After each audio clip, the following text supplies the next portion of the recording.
www.attableek.com, the reviver of Iman.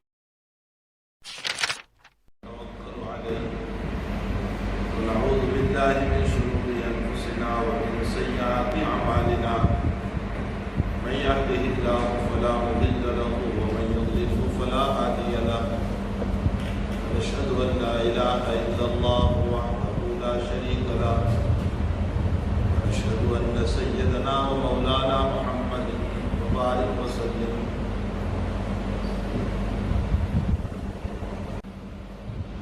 ومن يعمل من الصالحات من ذكر أو أنثى وهو مؤمن فلنحيينه حياة طيبة ولنجزينهم أجرهم بأحسن ما كانوا يعملون. وقال الله تبارك وتعالى: إن المسلمين والمسلمات والمؤمنين والمؤمنات والقانتين والقانتات والصادقين والصادقات والصابرين والصابرات والخاشعين والخاشعات والمتصدقين والمتصدقات والصائمين والصائمات والحافظين فروجهم والحافظات والذاكرين الله كثيرا والذاكرات أعد الله لهم مغفرة وأجرا عظيما. وقال النبي صلى الله تعالى عليه وسلم: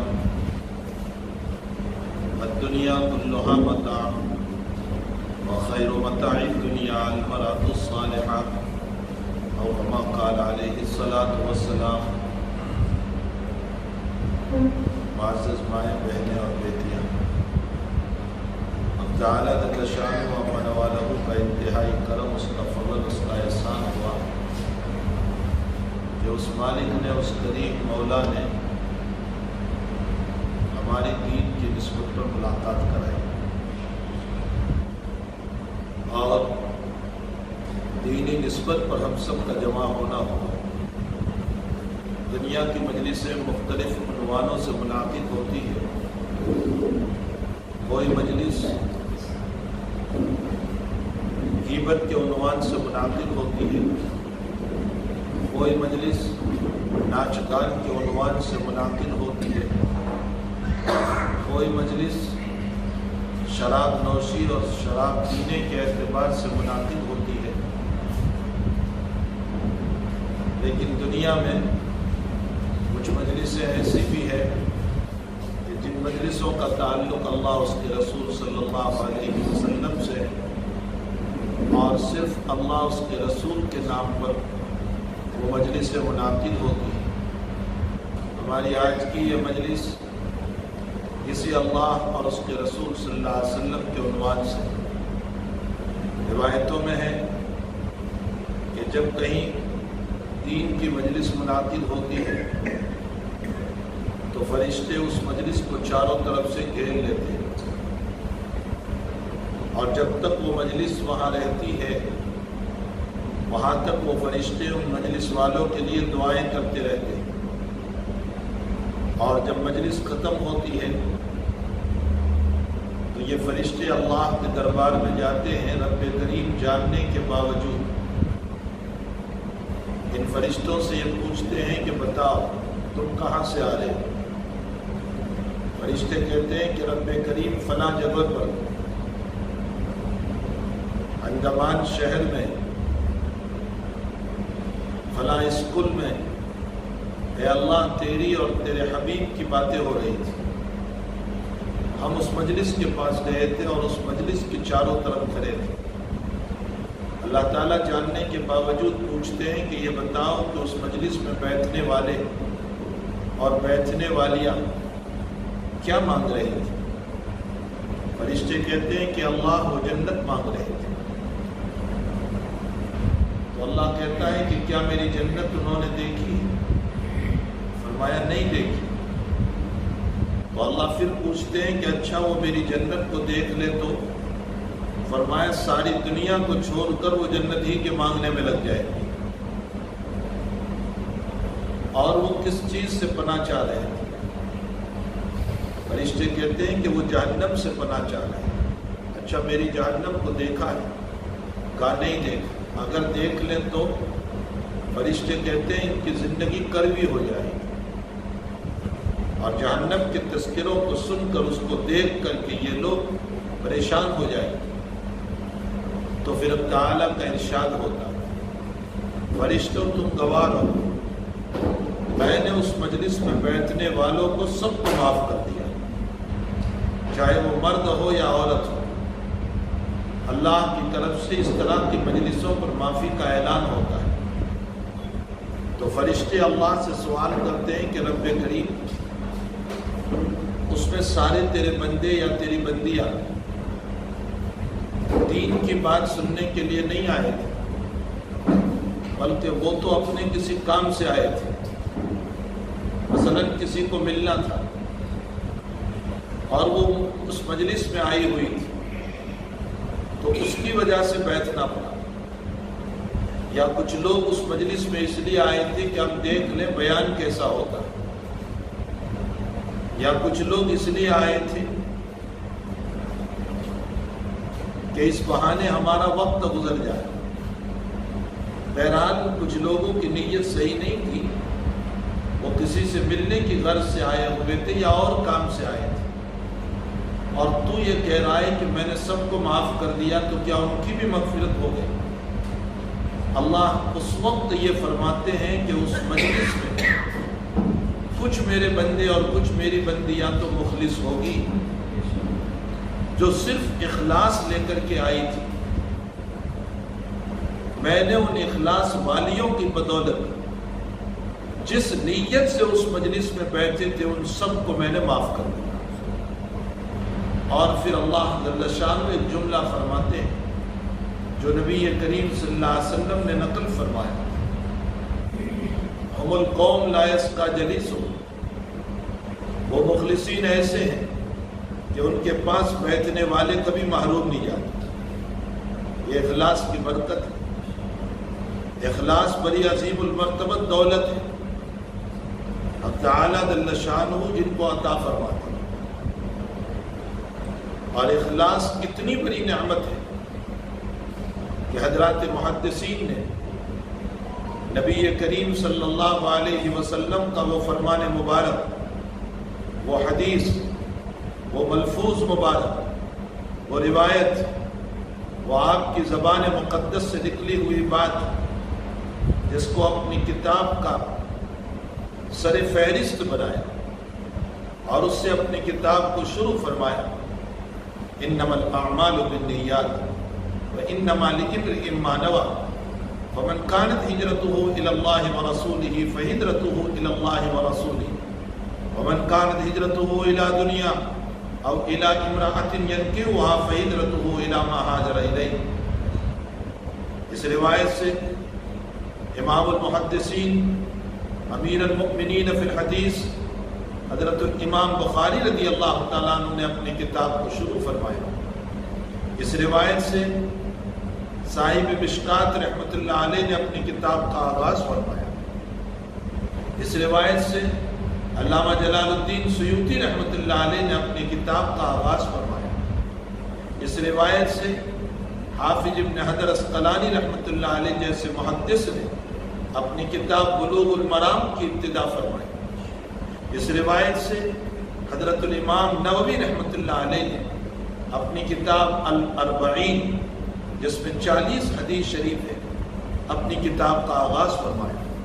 ان سارے محدثین نے اس کتاب سے شروع کر کے امت کو اس بات کی طرف اشارہ فرمایا کہ اپنی نیت کو اگر صحیح کرو گے تو تمہارا چھوٹا سا عمل قیامت میں احد پہاڑ کے برابر بن کر کے آئے گا، اور اگر بڑے سے بڑا عمل ہے لیکن اس میں اخلاص نہیں، للہیت نہیں، ریاکاری ہے، شہرت اور دکھلاوا ہے، تو اس صورت میں بڑے سے بڑا عمل یہ انسان کے منہ پہ مار دیا جائے گا اور اس کی کوئی وقعت اور ویلیو نہیں ہو سکتی ہے۔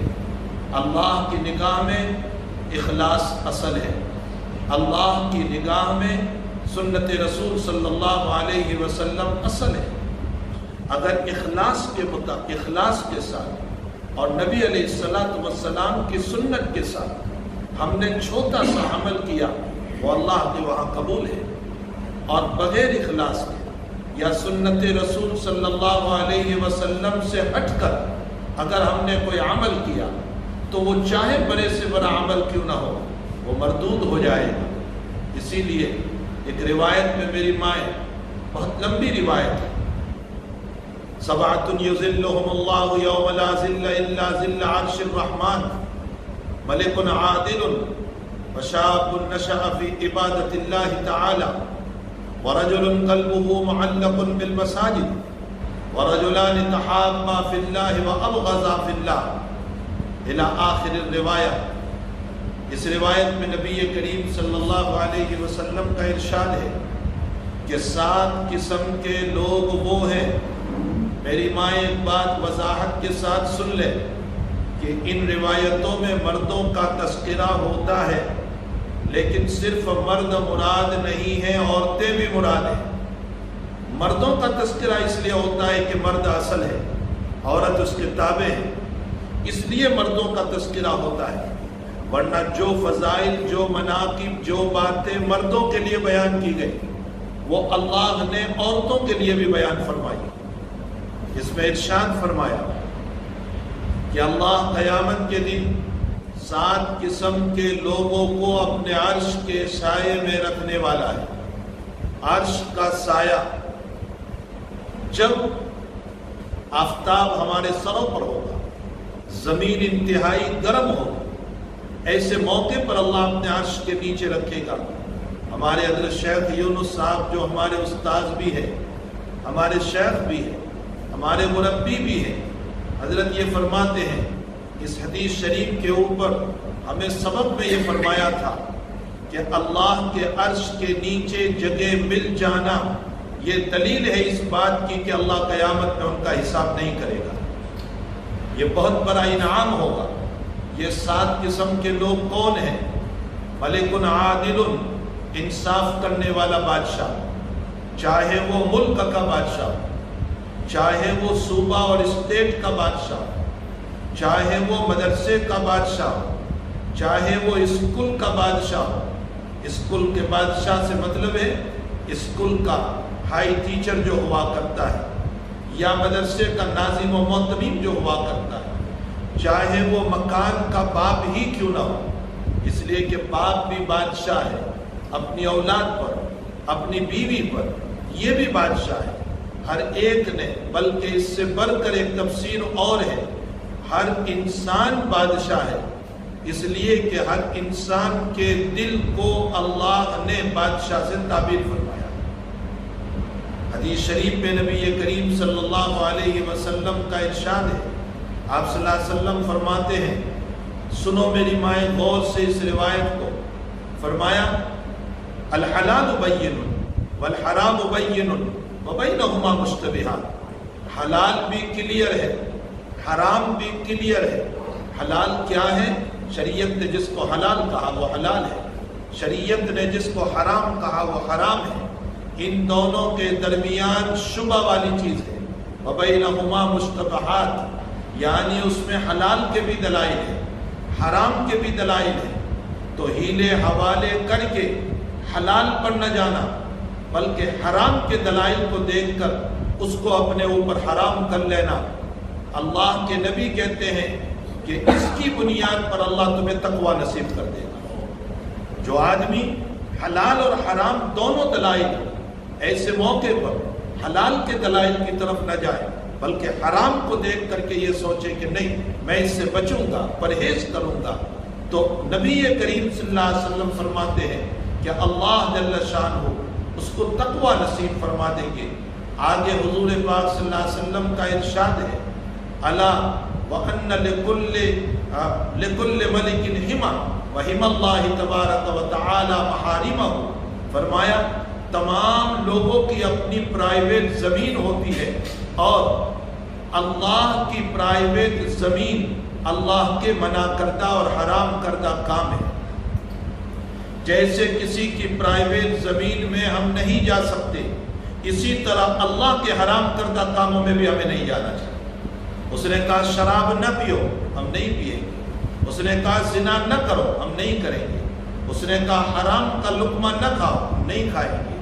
اس نے کہا اجنبی مردوں کو اجنبی عورتوں کو نہ دیکھو، تو ہم نہیں دیکھیں گے، چاہے میرا نفس اندر سے مر جائے لیکن میں اپنی شریعت کا پابند بن کر کے زندگی گزاروں گا اور شریعت کا پابند بن کر کے زندگی گزاروں گی۔ اس کے بعد نبی کریم صلی اللہ علیہ وسلم ارشاد فرماتے کہ اللہ نے ہر انسان کے دل میں، ہر انسان کی باڈی اور بدن میں ایک دل دیا ہے، اور وہ دل جو ہے وہ بادشاہ ہے، ہر مرد کا بادشاہ ہے۔ فرمایا دل صحیح چلے گا، باڈی صحیح چلے گی، اور دل کی سوچ غلط ہوگی تو پھر باڈی بھی غلط چلے گی۔ اگر دل صحیح سوچ رہا ہے تو میری آنکھ بھی صحیح دیکھے گی، میرا ہاتھ بھی صحیح پکڑے گا، میرا دماغ بھی صحیح سوچے گا، میرا پاؤں بھی صحیح چلے گا۔ اور اگر دل ہی کے اندر کھوٹ ہے، گناہ کے تصورات ہے، خیالات فاسد ہے، تو نتیجہ میری ماں یہ ہوگا کہ میرا دماغ بھی غلط سوچنے لگے گا، میرا ہاتھ غلط پکڑنے لگے گا، میری آنکھیں غلط دیکھنے لگے گی۔ اسی لیے جناب رسول اللہ صلی اللہ علیہ وسلم کے باب میں عائشہ صدیقہ رضی اللہ تعالی عنہا فرماتی ہے، سنو میری مائیں، اللہ کے حبیب پاک صلی اللہ علیہ وسلم کے لیے پردے کا حکم نہیں تھا۔ خوب سن لو، اللہ کے نبی کو اللہ نے مکلف نہیں بنایا تھا، اس لیے کہ پردے کا حکم ان کے لیے جہاں خطرات ہیں، جہاں پر غلط کاموں کے اندیشے ہیں، امت کے لیے یہ مسئلہ ہے۔ بہت ساری روایات ملتی ہے کہ جس میں جناب رسول اللہ صلی اللہ علیہ وسلم ایک عورت کے ساتھ مل رہے، روایت میں ہے بخاری شریف میں، اللہ کے حبیب پاک صلی اللہ علیہ وسلم تشریف فرمائے اور ایک عورت اپنی ضرورت کو لے کر حاضر ہوئی۔ اللہ کے نبی نے بہت دیر تک اس کی ضرورت کو سنا اور فرمایا میں پوری کروں گا تیری ضرورت کو۔ ام حرام رضی اللہ تعالیٰ عنہ فرماتی ہے اللہ کے نبی میرے مکان پر تشریف لائے، کھانا تناول فرمایا، سو گئے۔ اللہ کے حبیب پاک صلی اللہ علیہ وسلم کے سر سے میں جوئیں دیکھنے لگی، بخاری شریف کی روایت۔ معلوم یہ ہوتا ہے کہ نبی علیہ السلام کو شرعاً مکلف نہیں بنایا گیا تھا، لیکن اس کے باوجود عائشہ صدیقہ رضی اللہ تعالیٰ عنہ فرماتی ہے اللہ کے نبی علیہ السلام نے کبھی کسی عورت کو فیس ٹو فیس براہ راست سامنے بٹھا کر کبھی بیعت نہیں فرمائی، اور میرے آقا نے کبھی کسی عورت کا ہاتھ نہیں پکڑا۔ آپ انداز لگائیں، اتنا پاک دامن رسول، اتنا مقدس رسول کہ جس کی چادر پر بیٹھنے کے لیے جبریل فخر کرے، اور اتنا مقدس رسول کہ بخاری شریف کتاب الجنائز میں ایک عورت آئی، حضور پاک صلی اللہ علیہ وسلم کو بہترین عبا پیش کیا جو بدن پر پہنا جاتا ہے، اور فرمایا یا رسول اللہ صلی اللہ علیہ وسلم اس کی جھالر جو ہے وہ میں نے اپنے ہاتھوں سے بنائی ہے۔ اللہ کے نبی علیہ السلام نے یوں جھک کر لیا، اگرچہ حضرت محتاج نہیں تھے لیکن اس کے ہدیے کو جھک کر لینے سے امت کو اس بات کی تعلیم دی کہ کسی کے ہدیے کو حقیر نہ سمجھو، بلکہ اس کے ہدیے کو محبت کے ساتھ قبول کرو۔ عمومی طور پر عورتوں کا مزاج یہ ہوتا ہے کہ جب اس کو چھوٹا ہدیہ دیا جاتا ہے اس کو معمولی سمجھتی ہے، وہ کہتی ہے کیا دیا اس نے ہم کو، 2-5 روپے کی چیز دے دی، 10 روپے کی چیز دے دی۔ اسی لیے اللہ کے نبی علیہ السلام نے خاص طور پر عورتوں کو خطاب کرتے ہوئے یوں کہا کہ اے عورتوں، کسی کی چیز کو ہدیے کے طور پر جو دی جاتی ہے اس کو حقیر نہ سمجھو، چاہے وہ بکری کا کھر ہی کیوں نہ ہو۔ اب بکری کا کھر معمولی ہوتا ہے، فرمایا اس کو بھی حقیر نہ سمجھو۔ تو حضرت نے یوں جھک کر لیا اس عورت کی چادر کو، اس عورت کے عبا کو، اور امت کو اس بات کی تعلیم دی کہ کسی کے ہدیے کو حقیر نہ سمجھنا۔ اصل اس میں وجہ یہ ہے کہ صدقے کا تعلق اللہ سے اور ہدیے کا تعلق مخلوق سے۔ صدقہ میں ثواب مطلوب ہے اور ہدیے میں محبت مطلوب ہے۔ ظاہر سی بات ہے کہ جب محبت مطلوب ہے تو پھر آپس میں محبت سے اسی لیے ایک روایت میں نبی کریم صلی اللہ علیہ وسلم نے فرمایا تحادو تحابو، ہدیہ آپس میں لیتے دیتے رہو تاکہ محبت پیدا ہو جائے۔ تو صدقے کا تعلق ثواب سے اور ہدیے کا تعلق محبت سے، اور محبت میں چھوٹی چیز کی بھی قدر ہوا کرتی ہے۔ اس لیے حضرت نے اس کو جھک کر قبول کیا، اور صرف اتنا ہی نہیں، اسی وقت آپ نے پہن لیا تاکہ اس کا جی خوش ہو جائے، اس عورت کا جی خوش ہو جائے۔ میری مائیں، کسی کے جی کو خوش کرنا یہ بھی نبی کی سنت ہے، کسی کے جی کو خوش کرنا یہ بھی نبی علیہ السلام کی سنت ہے۔ ہم نے ان سب چیزوں کو سنت ہی نہیں سمجھا، ہم یہ سمجھتے بھلا یہ بھی کوئی باتیں ہوا کرتی ہے۔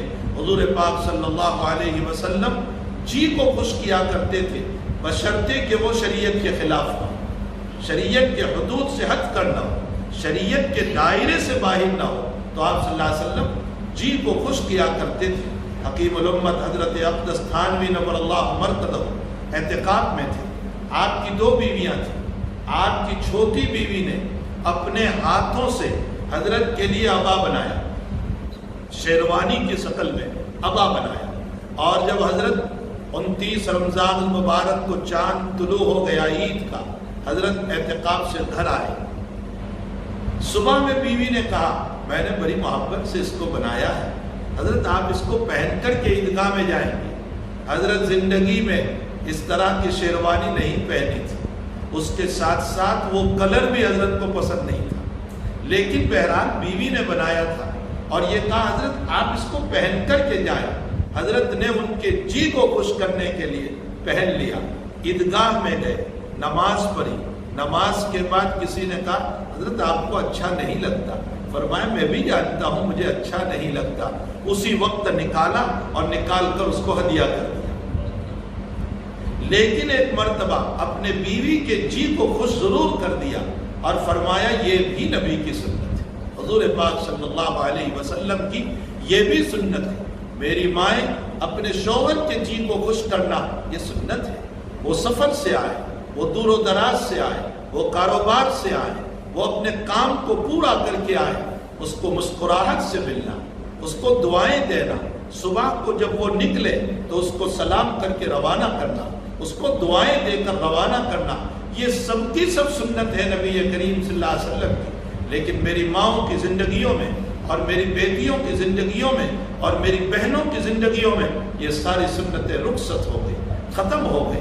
روایتوں میں ایک واقعہ ملتا ہے، ایک صحابی رضی اللہ تعالیٰ عنہ حمالی کرتے تھے، حمالی کا مطلب مزدوری کرتے تھے، مارکیٹ میں ایک دکان سے سامان اٹھا کر دوسری دکان پر پہنچاتے تھے، دن بھر گھومتے رہے، مزدوری نہیں ملی، رات گھر آئے، تھکے ہوئے تھے، بیوی سے کہا کچھ کھانا ہے؟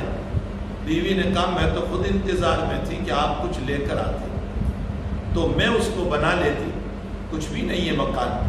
میری مائیں صحابہ کی غربت سمجھیں آپ، جس غربت کے ساتھ انہوں نے دین کو سینچا ہے، آج ہم دولت کے ساتھ بھی دین کو نہیں سینچ پا رہے۔ انہوں نے غربت میں اللہ کو راضی کیا، ہم دولت کے ساتھ بھی اللہ کو راضی نہیں کر سکتے۔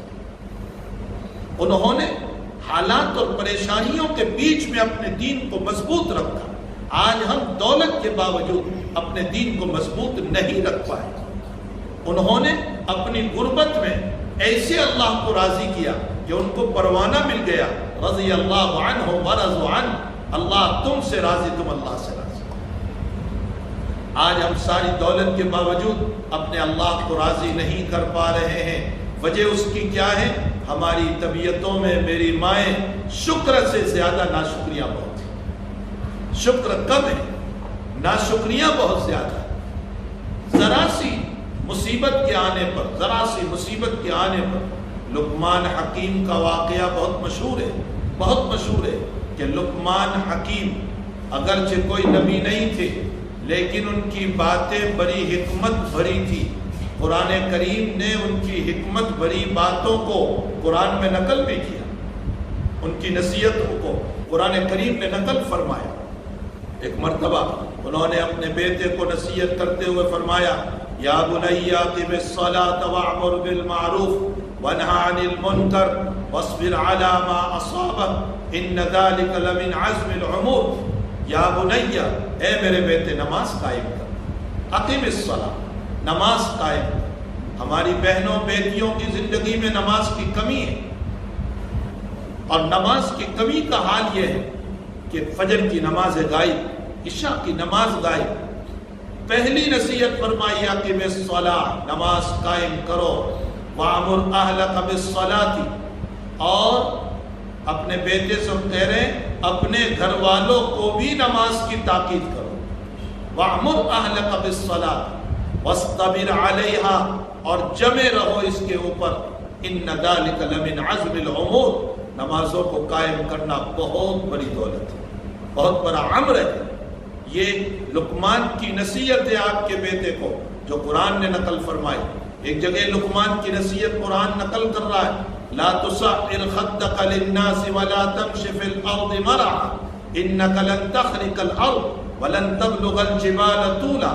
میرے بیٹے اچھلتا اور کودتا ہوا، غرور اور تکبر کرتا ہوا، تکبر کے نشے میں مت چل، اس لیے کہ تیرے پاؤں کو پچھاڑنے سے تو زمین کو نہیں پار سکتا، اور تیرے اچھلنے سے تو آسمانوں کی بلندیوں پر نہیں پہنچ سکتا۔ لا تسعر خدك للناس ولا تمش في الارض مرحا انك لن تخرق الارض ولن تبلغ الجبال طولا۔ بڑی پیاری پیاری نصیحتیں ہیں۔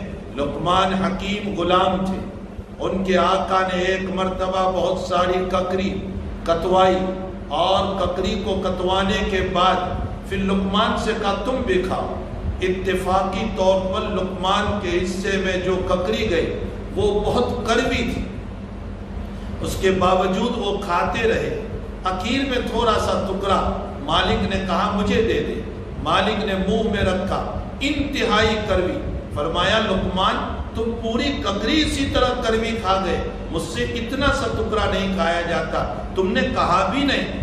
تو لقمان کا جواب، اللہ اکبر، ہمارے بزرگوں نے نقل فرمایا میرے آقا ساری زندگی آپ کے پاس ہمیں میٹھی نعمتیں ملی ہے، اگر ذرا سی کرواہٹ مل جائے تو کیا اشکال کر۔ ساری زندگی ہمارا مولا، ہمارا اللہ، ہمارا رب، میری مائیں ہمیں اچھی اچھی نعمت کھلا رہا ہے، اچھے اچھے کپڑے پہنا رہا ہے، اچھی زندگی دے رہا ہے، اگر ذرا سی مصیبت آ گئی تو کیا ہم شکایت کریں گے اس اللہ سے؟ کیا ہم اس اللہ کے ناشکر بندیاں بن جائیں گے؟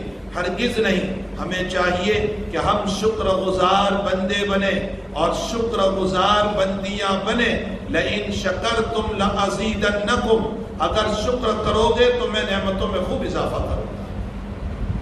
وَلَئِن كَفَرْتُمْ إِنَّ عَذَابِي لَشَدِيدٌ، اور اگر تم میری ناشکری کرو گے، اللہ قرآن میں کہہ رہا ہے، تو نعمت تو لے ہی لے گا، اوپر سے مزید یہ کرے گا کہ عذاب علیم میں مبتلا کرے گا۔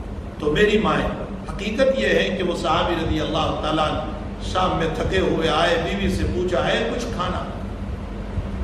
کہا کچھ نہیں ہے مکان، آپ کچھ لے آتے تو میں کھانا بناتی، میں تو خود بھوکی ہوں انتظار میں۔ صحابی کا منہ چھوٹا ہو گیا۔ تربیت یافتہ بیوی تھی، اور وہ بھی تربیت نبی علیہ السلام کی، کسی اور شیخ کی نہیں، اس شیخ کی جس شیخ کی بنیاد پر کائنات کا وجود ہوا ہے، پوری دنیا کو اللہ نے بنایا، اس شیخ کی تربیت یافتہ یہ عورت تھی، یہ صحابیہ تھی۔ اپنے شوہر کو جواب دینے لگی، ارے آپ چھوٹا منہ کر گئے، روزانہ اللہ کھلاتا تھا تو ہم کھا کر سوتے تھے، آج نہیں کھلا رہا ہے، ہم بھوکے ہی صبر کر کے سو جائیں گے، اس میں چھوٹے منہ کی کیا ضرورت ہے؟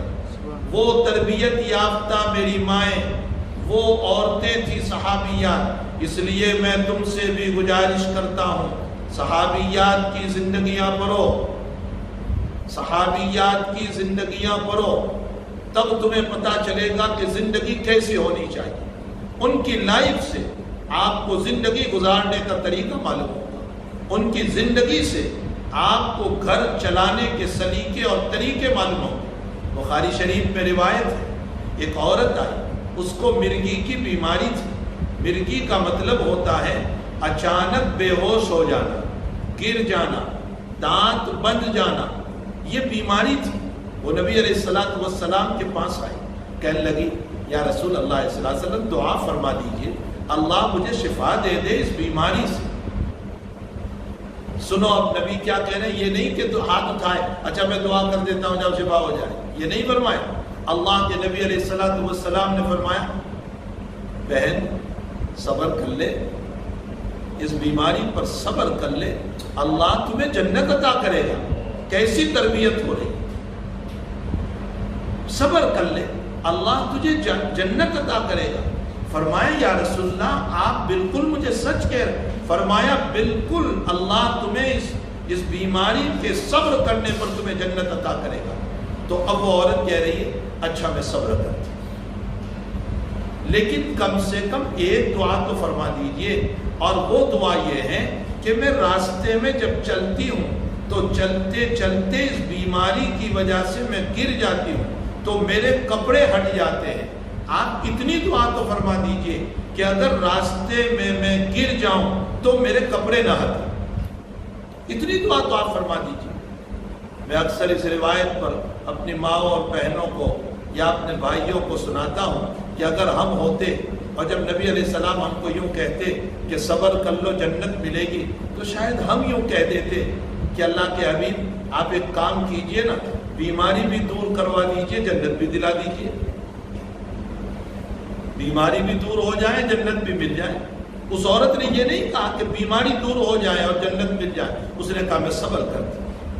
لیکن اتنی دعا آپ فرما دیجئے کہ میں جب راستے میں گروں تو میرا کپڑا ہتنے نہ پائے. روایت میں ہے راستے میں وہ گرتی تھی تو اس کا کوئی کپڑا بدن سے نہیں ہٹتا تھا. یہ دعا تھی رسول اللہ صلی اللہ علیہ وسلم کی. تو میری مائیں یہ صحبت یافتہ, یہ تربیت یافتہ حضرت ابو طلحہ رضی اللہ تعالیٰ عنہ صحابی رسول صلی اللہ علیہ وسلم ایک لمبے سفر سے تشریف لائے, بہت لمبے سفر سے. بیٹا بیمار تھا, رات پہنچے, بیوی سے پوچھا, بخاری شریف کی یہ روایت, بیوی سے پوچھا کہ بتاؤ بیٹے کا کیا حال ہے. تو بیوی نے جو لفظ عربی کا استعمال کیا ہدأ, ہدأ کا معنی ہوتا ہے سکون ہو جانا. سکون موت سے بھی ہو جاتا ہے اور سکون شفا سے بھی ہو جاتا ہے. ابو طلحہ سمجھے شفا ہو گئی, حالانکہ وہ انتقال ہو چکا تھا. لیکن بیوی نے یہ نہیں کہا کہ موت ہو گئی, ہدا سکون ہو گیا. حتیٰ کہ رات میں بیوی نے اپنے شوہر کو مجامعت و ملاقات کے لیے بھی بلایا. میری ماں اس واقعے پر غور کرے کہ گھر میں بچہ مرا پڑا ہے, ماں کو معلوم ہے, ماں نے تیار کیا ہے اس بچے کو, اور ادھر شوہر کو بلا رہی ہے ملاقات کے لیے, مجامعت کے لیے. اس عورت نے اپنے دل پر کتنا بڑا پتھر رکھا ہوگا. آپ انداز لگائیں کیوں, میرا شوہر سفر سے تھکا ہوا ہے, اگر میں رات میں اس کو بتا دوں گی اس کی رات مشکل سے گزرے گی. میں اور تھکانا نہیں چاہتی, میں اس کو پریشان کرنا نہیں چاہتی. اللہ صحیح ترین روایت ہے یہ. صبح ہوئی, ابو طلحہ نے غسل فرمایا اور غسل کرنے کے بعد مسجد جانے لگے تو بیوی نے کہا, شوہر ابو طلحہ سے کہا اب ذرا میری بات تو سنیں, بچے کا انتقال ہو گیا ہے. اب کھول رہی ہے بات, کب انتقال ہوا؟ کہا آپ کے آنے سے کچھ پہلے. تو نے رات میں نہیں بتایا؟ کہا آپ تھکے ہوئے تھے, کئی دنوں کے سفر سے آپ آئے, اور اس حالت میں آپ کو بتا دیتی تو آپ کا سکون ختم ہو جاتا. میں نہیں چاہتی تھی کہ آپ کو تکلیف پہنچاؤ. اللہ کرے کہ آج کی بیویوں کا یہ مزاج بن جائے کہ جو اپنے شوہر کی تکلیف کو اپنی تکلیف سمجھے اور اس کی راحت کو اپنی راحت سمجھے. ابو طلحہ رضی اللہ تعالیٰ عنہ محلے کی مسجد میں جانے کے بجائے مسجد نبوی میں گئے نماز پڑھنے, اور فجر کی نماز کے بعد سارا واقعہ, پورا واقعہ ڈیٹیل کے ساتھ نبی علیہ السلام کے سامنے پیش کیا. تو حضرت بھی تعجب سے پوچھنے لگے, ابا طلحہ عرستم اللیلہ، رات بھی گزاری تم نے، یعنی تیری بیوی نے کتنا بڑا پتھر رکھا ہوگا؟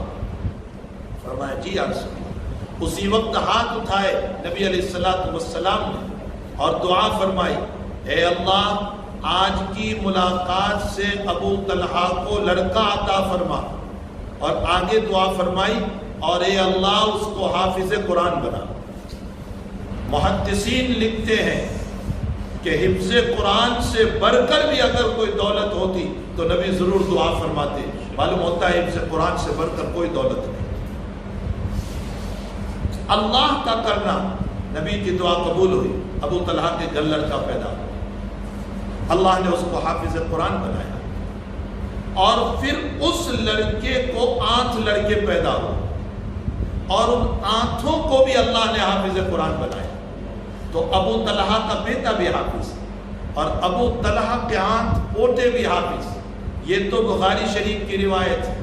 اس سے آگے محدثین نے اس حدیث شریف کی وضاحت کرتے ہوئے لکھا ہے کہ ان کی نسل میں 300 سال تک محدثین اور مفسرین پیدا ہوتے رہے۔ یہ دعا تھی نبی کریم صلی اللہ علیہ وسلم کی، یہ صبر تھا ایک عورت کا، اس کے پیچھے نبی کی دعا، اس کے پیچھے عورت کا صبر، یہ صبر کی بدولت اللہ تعالیٰ نے ان کی نسل کو اتنا آباد فرمایا۔ تو میری مائیں، صبر کے دامن کو آپ کبھی بھی ہاتھ سے نہ چھوڑیں۔ دوسرا دن ہوا، وہ صحابی رضی اللہ تعالیٰ عنہ پھر مارکیٹ میں گئے، شام تک گھومتے رہے، کوئی مزدوری نہ ملی، پھر خالی ہاتھ آ گئے۔ 2 دن کے بھوکے ہیں یہ بھی اور بیوی بھی۔ تیسرے دن نکلے ہیں تو بیوی دروازے تک گئی، سلام کیا، الوداع کہا، دعا دے کر روانہ کیا کہ اللہ تمہیں حلال روزی عطا فرمائے۔ شوہر خود چلے، پھر بلایا ذرا 2 منٹ آ جاؤ۔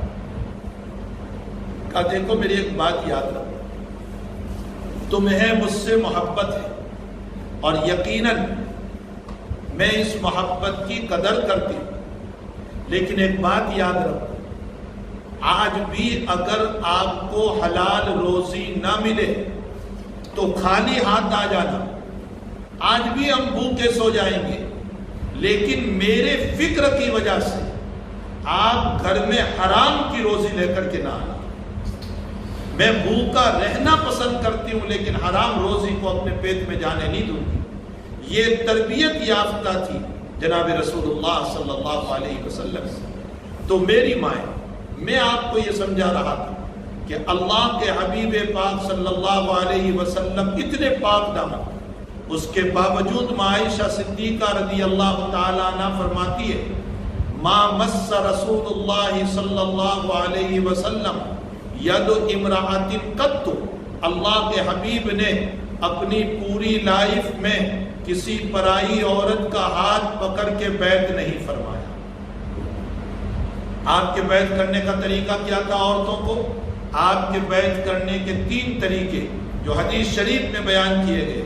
ایک طریقہ یہ تھا کہ پردے کے پیچھے عورت کو بٹھا دیتے اور آپ بیعت کے کلمات بلوا دیتے۔ ایک دوسرا طریقہ یہ تھا کہ پانی منگواتے اور پانی میں برکتاً ہاتھ رکھ دیتے اور اس کے شوہر کو یا باپ کو یا محرم کو کہتے، جاؤ بیوی کے پاس اور اس کو ہاتھ اس میں رکھوا کر میں جو کلمات کہتا ہوں وہ تم ہی بلوا دینا۔ ایک تیسرا طریقہ یہ تھا کہ پردے کے پیچھے بٹھا کر کبھی کوئی کپڑا ڈال دیا اور ادھر سے نبی علیہ السلام نے پکڑا اور ادھر سے عورت نے پکڑا اور آپ نے بیعت کے کلمات بلوا دیے۔ لیکن اتنی مقدس شخصیت ہو کر بھی آپ نے کبھی کسی عورت کے ہاتھ کو ہاتھ میں لے کر بیعت نہیں فرمائی۔ اس سے یہ معلوم ہوتا ہے کہ استاذ ہو تو اپنی جگہ، شیخ ہو تو اپنی جگہ، لیکن سنت رسول کا دامن ہاتھ سے نہیں چھوڑا جائے گا۔ پردے کا اہتمام اپنی جگہ ہوگا، پردے کا اہتمام اپنی جگہ کرنا ہوگا۔ میری مائیں، آپ گولڈ ہو، آپ سونا ہو، آپ چاندی ہو، آپ جواہرات ہو، آپ قیمتی ہیرا ہو، اس لیے کہ آپ سے وجود میں آنے والی اولاد ہے اور وہ اولاد اس دنیا کا مدار ہے، اس دنیا کی بنیاد ہے۔ اس دنیا کے آپ فاؤنڈر ہو، آپ کی تربیت پر اولاد صحیح بنے گی اور آپ کی غلط تربیت پر اولاد غلط جائے گی، تو آپ فاؤنڈر ہو، آپ بنیاد ہو، آپ سونا ہو، آپ گولڈ ہو، آپ ہیرے ہو، اور یہ قیمتی چیزوں کو چھپا کر کے رکھا جاتا ہے۔ شریعت مطہرہ نے اس بنیاد پر آپ کو اپنی ذات کو چھپانے کا حکم دیا۔ اسی لیے جناب رسول اللہ صلی اللہ علیہ وسلم فرماتے ہیں، ایک عورت جب اپنے مکان سے بغیر محرم کے نکلتی ہے اور اس کے ساتھ محرم نہیں ہوتا اور خوشبو لگا کر کے نکلتی ہے، فرمایا شیطان اس کے ساتھ ہوتا ہے، جو اس کو واہی تباہی میں، گندے خیالات میں مبتلا کر دیتا ہے۔ میری مائیں قدم قدم پر تمہاری تربیت فرمائے۔ ہاں، اپنے شوہر کے ساتھ جس طرح تم کھیل لو، اپنے شوہر کے ساتھ جس طرح بن سور کر کے رہو، اپنے شوہر کے ساتھ بہترین زندگی گزارو۔ روایتوں میں ہے، عید کا دن تھا، اللہ کے نبی علیہ السلام نے عید پر آئی۔ عید کے بعد مسجد نبوی کے صحن میں کچھ سودانی صحابہ، کچھ حبشی صحابہ اپنا کرتب بتا رہے تھے، تلوار کیسے چلائیں، بلم کیسے چلائیں، کرتب اپنا بتا رہے تھے، جیسے لاتی گمانا وغیرہ ہوتا ہے۔ تو حبشی صحابہ مسجد نبوی کے صحن میں اپنے کرتب بتا رہے تھے۔ اللہ کے حبیب پاک صلی اللہ علیہ وسلم نے حضرت عائشہ سے فرمایا، عائشہ دیکھو گی تم؟ دیکھو، ایک شوہر اپنی بیوی کے دیکھو گی تم؟ فرمایا جی یا رسول اللہ۔ فرمایا پیچھے کھڑی ہو جاؤ تاکہ میرا پردہ رہے۔ اور پھر حضرت عائشہ فرماتی ہے، میں یہاں سے برابر دیکھتی رہی اور نبی اس وقت تک نہیں ہٹے جب تک کہ میں نے خود یہ نہیں کہا کہ میں تھک گئی۔ اللہ کے حبیب نے 5 منٹ میں نہیں کہہ دیا کہ اچھا جاؤ چلی جاؤ۔ اس سے یہ پتہ چلتا ہے کہ ایک شوہر کے ساتھ آپ جس طرح کھیل لیں، ایک شوہر کے ساتھ جتنا چاہے پیار و محبت کریں، بلکہ ان کے لیے بن سور کر کے رہیں۔ روایتوں میں ہے، ایک سفر سے واپسی ہو رہی ہے، اللہ کے حبیب پاک صلی اللہ علیہ وسلم نے عائشہ صدیقہ رضی اللہ تعالی عنہ سے فرمایا کہ عائشہ کوئی نہیں ہے یہاں، صحابہ آگے چلے، چلو ہم دوڑنے میں کمپٹیشن کریں گے، ہم دونوں دوڑتے ہیں اور مقابلہ کرتے ہیں کون آگے نکل جاتا ہے۔ حضور آگے نکل گئے، عائشہ صدیقہ کا منہ چھوٹا ہو گیا۔ کچھ دنوں کے بعد دوسرا سفر ہوا، فرمایا عائشہ کمپٹیشن کرو گی، دوڑو گے؟ فرمایا جی۔ اب جان بوجھ کر حضرت پیچھے رہ گئے اور عائشہ کو آگے جانے دیا، اور پھر حضرت نے فرمایا اس وقت میں جیتا تھا، اب تو کامیاب ہو گئے۔ یہ دل کو جیتنا ہوا۔ روایت میں ہے کہ نبی کریم صلی اللہ علیہ وسلم اور حضرت عائشہ ایک ساتھ غسل فرماتے تھے، اور جب غسل کرتے تھے تو حضرت عائشہ فرماتی ہے کہ میں پانی کو ڈالتی چلی جا رہی تھی اپنے بدن پر، تو حضور فرماتے تھے ڈالی ڈالی، ارے میرے لیے تو بچہ سارا پانی تو ہی خلاص کر دے گی، تو ہی استعمال کر لے گی۔ ایک پیار بھری زندگی، ایک محبت بھری زندگی، لیکن وہ اپنے شوہر کے ساتھ۔ تو اپنے شوہر کے ساتھ آپ جس طرح چاہیں پیار بھری زندگی کو گزاریں، کوئی تمہیں منع نہیں کرتا، لیکن پرایوں کے ساتھ، اجنبیوں کے ساتھ ہمیں چاہیے کہ ہمارا پورا احتیاط ہو۔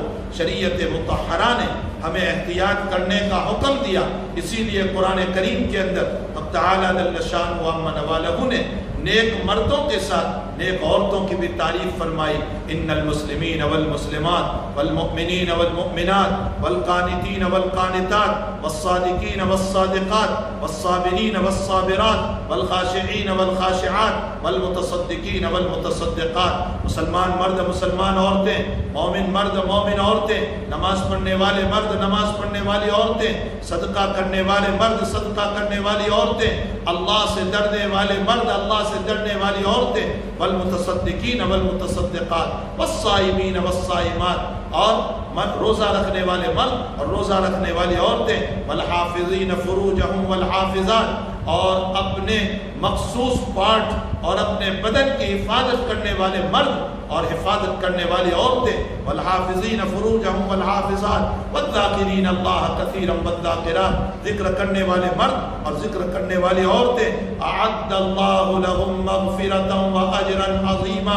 اللہ کہتا ہے ان سارے مردوں کے لیے مغفرت اور جنت ہے، تو ان ساری عورتوں کے لیے بھی مغفرت اور جنت ہے۔ صرف مردوں ہی کی فضیلت نہیں، مردوں کی بھی ہے، عورتوں کی بھی ہے۔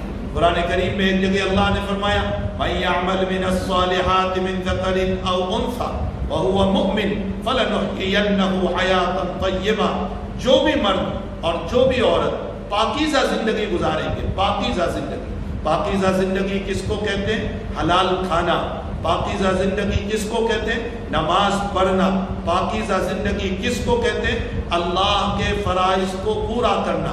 مَن يَعْمَلْ مِنَ الصَّالِحَاتِ مِن ذَكَرٍ أَوْ أُنثَىٰ، چاہے وہ مرد ہو یا عورت، فَلَنُحْيِيَنَّهُ حَيَاةً طَيِّبَةً، ہم اس کو پاکیزہ زندگی عطا فرمائیں گے۔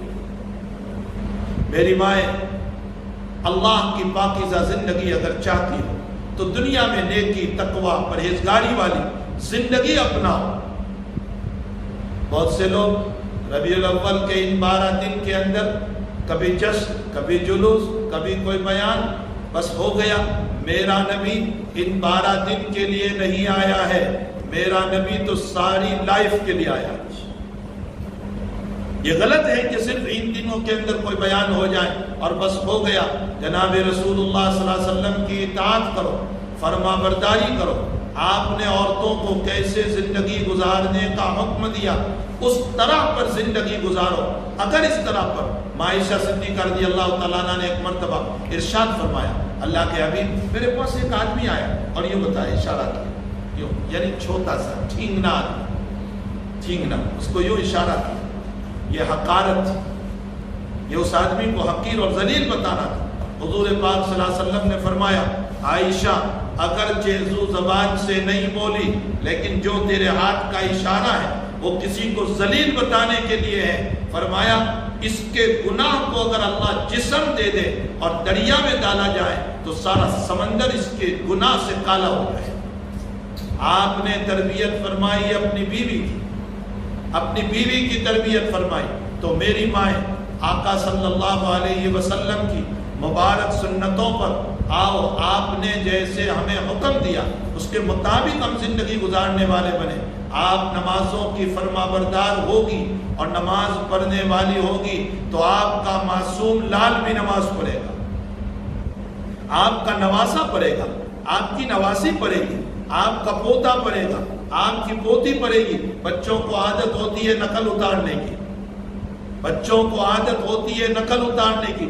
اگر ماں خود ہی ٹیلی ویژن پر بیٹھ کر عیاشی اور فحاشی کو دیکھ رہی ہے، ماں خود ہی موبائل پر بیٹھ کر گندے فلم کو دیکھ رہی ہے تو اولاد پر ایسے ہی اثر آ جائے گا۔ اولاد میں بغاوتیں پیدا ہو، اولاد میں نافرمانیاں پیدا ہو اور اسی طرح کے مسائل پیدا ہو۔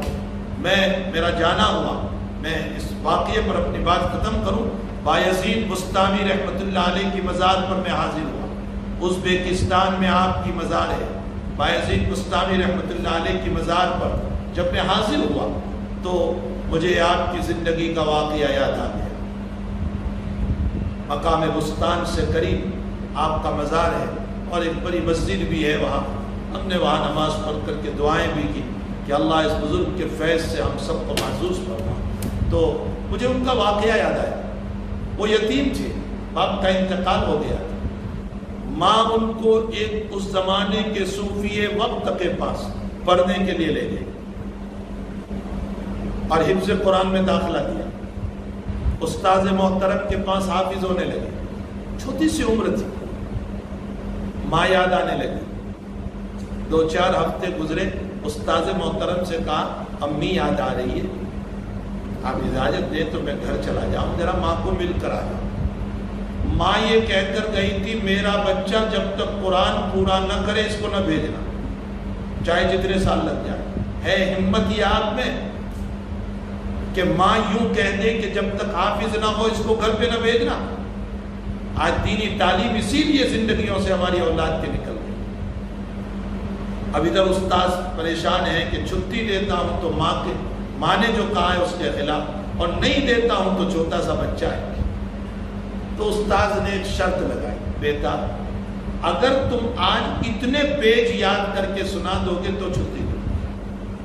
بایزید بستامی نے شرط کے مطابق کتنے پیج یاد کر لیے، شرط پوری ہوئی۔ اب تو استاذ مجبور تھے چھٹی دینے کو، چھٹی گھر گئے، چلتے ہوئے پہنچے ہوں گے یا جو بھی شکل ہوگی، کچھ 15-20 کلومیٹر کے فاصلے پر ان کا مکان تھا. رات میں پہنچے, دروازے پر دستک دی. اندر سے پوچھا کون؟ کہا بایزید. کہا کون بایزید؟ کہا آپ کا بیٹا. کہا میرا بیٹا نہیں ہو سکتا ہے, میرا بیٹا تو حافظ ہو کر آنے والا ہے, میرا بیٹا نہیں آ سکتا. فرمایا میں آپ کا بیٹا, امی دروازہ کھول. کہا ہو ہی نہیں سکتا, آپ کے حالات میں لکھا ہے کہ رات بھر دروازے سے باہر سوتے رہے بایزید, لیکن ماں نے دروازہ نہیں کھولا. جب مایوس ہو گئے, ایسا کلیجہ لائے کہاں سے, ایسا دل لائے کہاں سے. مایوس ہو گیا بچہ, واپس استاذ کے پاس چلا گیا پڑھنے کے لیے, اور ارادہ کر لیا کہ اب پورا کر کے ہی جاؤ. حافظ بنے, عالم بنے, صرف عالم نہیں بنے بلکہ صوفی وقت بنے. ایک رات تہجد پڑھ رہے تھے اور ان کے استاذ محترم کو اسی رات میں نبی کریم صلی اللہ علیہ وسلم خواب میں آتے ہیں اور فرمایا بایزید کے پاس علم ظاہر تو آ گیا, اب اس کو علم باطن دے کر روانہ کرو. استاذ اٹھے, بایزید تہجد پڑھ رہے تھے, سلام پھیرا, دعا میں مشغول تھے. دعا کے بعد بلایا اور فرمایا نبی کا حکم ہے, میں تمہیں خلافت دینا چاہتا ہوں. خلافت دی, سر پر امامہ باندھا, اپنا عبا پہنایا اور اپنے شاگرد کو روانہ کیا. اب یہ بایزید جو روانہ ہو رہا ہے, ماں نے شاندار استقبال کیا. رات کے وقت بایزید گھر پہ پہنچے, اب دروازہ کھولا, ماں نے بڑا شاندار استقبال کیا, گھر میں بٹھایا. بایزید عشاء کی نماز پڑھ کے آئے. امی نے کہا بیٹا میں عشاء کی نماز پڑھ لوں ذرا. نماز پڑھ لی, اور نماز کے بعد آپ کے حالات میں لکھا ہے بیٹا میں 2 رکعت شکریہ کی بھی پڑھ لوں کہ اللہ نے میری مراد پوری کر دی. فرمایا امی پڑھ لیجیے. 2 رکعت شکریہ کی نماز پڑھی اور اس کے بعد ہاتھ اٹھائے اور ہاتھ اٹھا کر دعا فرمائی, اے اللہ تیرا فضل و کرم ہوا کہ تو نے مجھ کو وہ دن دکھا دیا کہ میرا بچہ آج اتنی بڑے علم اور اتنی بڑی چیز کو لے کر کے آیا ہے اپنے سینے میں. بس اب اگر تو مجھے اٹھانا چاہے تو اٹھا سکتا ہے. حالات میں لکھا ہے بایزید فرماتے میں ماں کے پاس بیٹھا ہوا ہوں, دعا کے کلمات پورے ہو رہے اور ماں کی روح نکل کر کے وہی مصلی پر موت آ جاتی. میری مائیں, یہ واقعہ جب آپ پڑھو گی, آپ سنو گی, آپ کا دل دہل جائے گا.